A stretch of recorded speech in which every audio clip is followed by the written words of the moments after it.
আপনার বাসায় যদি থাকে আলু, তাহলে এই রেসিপিটি আপনাকে একবার হলেও ট্রাই করে দেখতে হবে। কারণ এই রেসিপিটি ভাত কিংবা চায়ের সাথে খেতে দুর্দান্ত। তো দেরি না করে চলুন আপনাদেরকে আজকে এই মজাদার রেসিপিটি শিখিয়ে দিচ্ছি। তার জন্য আমাদের প্রয়োজন 2টি মিডিয়াম সাইজের আলু।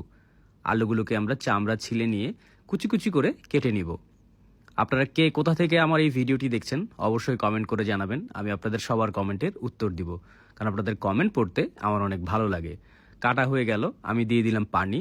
এরপর ভালোভাবে আমরা এই আলুগুলোকে ধুয়ে নিব।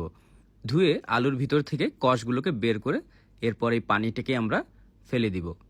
এরপর আমরা অন্য আরেকটি পাত্রে আলুগুলোকে নিয়ে নিব। আলুগুলোকে নেওয়া হয়ে গেলে এর উপর আমরা দিয়ে দিব লবণ, রসুনের গুঁড়া, আদার গুঁড়া, ধনিয়ার গুঁড়া, জিরার গুঁড়া, কাঁচা পেঁয়াজ, কাঁচা মরিচ, ধনিয়া পাতা, এরপর দিয়ে দিব ব্রেড ক্রাম্বস। এরপর সবগুলোকে ভালোভাবে মিক্স করে নিব। আপনারা জিজ্ঞেস করেন ব্রেড ক্রাম্বস কি? ব্রেড ক্রাম্বস হচ্ছে পাউরুটির গুঁড়ো। আপনাদের বাসায় ব্রেড ক্রাম্বস না থাকলে আপনারা সেক্ষেত্রে টোস্ট বিস্কিটের গুঁড়ো ব্যবহার করতে পারেন। দিয়ে দিলাম একটি ডিম। এরপর আবার এই সবগুলোকে আমরা ভালোভাবে মেখে নেব।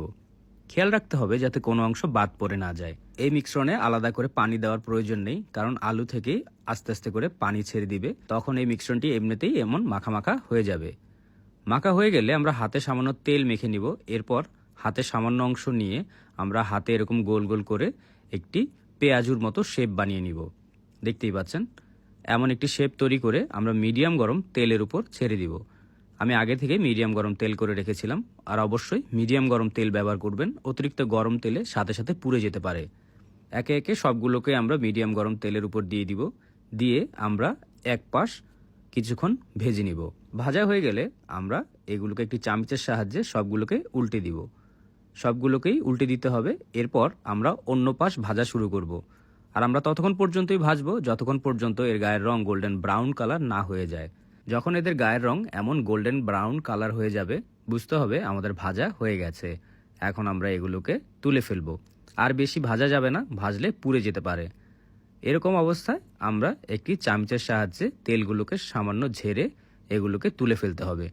তো দেখতেই পাচ্ছেন, খুব মজাদার একটি বিকালের নাস্তা আমরা তৈরি করে ফেললাম।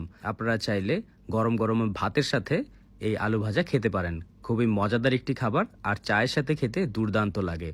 এরকম মজার মজার রেসিপি পাওয়ার জন্য টোস্টেড বাংলা পেজকে অবশ্যই ফলো করবেন। আর ভিডিওটি যদি আপনাদের ভালো লেগে থাকে একটি লাইক অ্যান্ড শেয়ার করতে ভুলবেন না। সবাই ভালো থাকবেন, সুস্থ থাকবেন, আর মজাদার খাবার ঘরে তৈরি করে খাবেন।